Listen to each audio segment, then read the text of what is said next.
सद्गुरू श्री ब्रह्मचैतन्य महाराज गोंदवलेकर यांचं प्रवचन 19 डिसेंबर. वेदांत हा रोजच्या आचरणात आणला पाहिजे. भगवंताची उपासना करणारे जे ऋषी असतात त्यांचे मन अशा एका अवस्थेमध्ये राहते की त्या ठिकाणी परमात्माच सर्व काही करतो ही भावना स्पष्टपणे प्रगट होते. भगवंताशी एकरूप होऊन जाण्याचीच ती अवस्था आहे.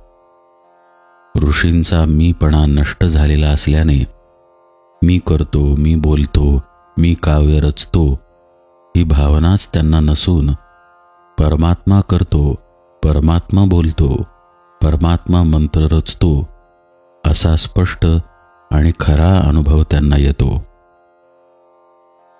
या थोर अवस्थेमध्ये ऋषींच्या तोंडून वेदमंत्र बाहेर पडलेले असल्यामुळे ते मानवाची कृती नाहीत. वेद हे खरे अपौरुषेयच आहेत. घराच्या छपराखाली ज्याप्रमाणे सर्व लहान सहान खोल्या येतात त्याप्रमाणे वेदांतात इतर शास्त्रे येतात. वेदांताच्या गोष्टी किंवा ज्ञान हे पक्वान्नांच्या ज्ञानाप्रमाणे आहे. जो मनुष्य वेदांताचा नुसताच अभ्यास करतो त्याला त्यापासून फारसा फायदा होत नाही. वेदांत हा रोजच्या आचरणात आणला पाहिजे. खरे म्हणजे विद्वान लोक हा वेदांत अत्यंत कठीण करून जगाला उगीच फसवतात. मग सामान्य माणसाला वाटते की अरे हा वेदांत आपल्यासाठी नाही. वास्तविक वेदांत हा सर्वांसाठी आहे, मनुष्य मात्रासाठी आहे. वेदांताशिवाय मनुष्याला जगताच येत नाही. आपले आकुंचित मन विशाल करणे, आपण स्वार्थी आहोत ते निस्वार्थी बनणे हेच खऱ्या वेदांताचे मर्म आहे. भगवंताच्या प्राप्तीचे नियम आणि व्यवहारातील वस्तू प्राप्त करून घेण्याचे नियम यामध्ये फरक आहे. मनामध्ये वासना उत्पन्न झाली असता ती तृप्त करून घेण्यासाठी देहाची आणि वस्तूंची हालचाल करणे हा व्यवहार होय. सूक्ष्म वासना देहाच्या साहाय्याने जड बनणे हे व्यवहाराचे स्वरूप आहे.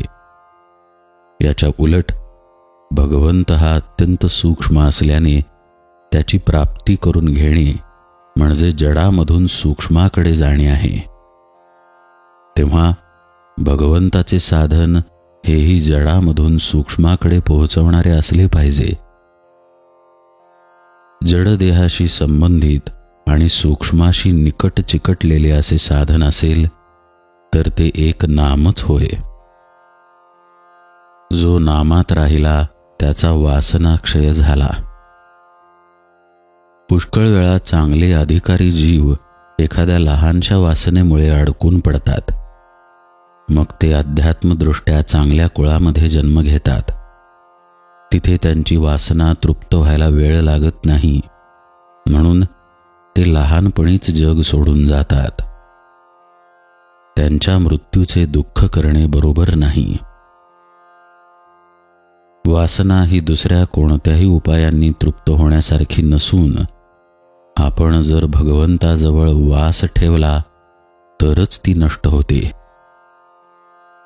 वासना नष्ट झाली की बुद्धी भगवत स्वरूपच होईल. जेथे वासना संपली तेथेच भगवंताची कृपा झाली.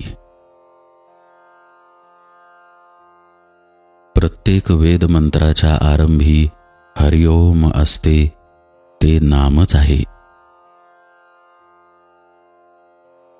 जानकी जीवन स्मरण जय जय राम.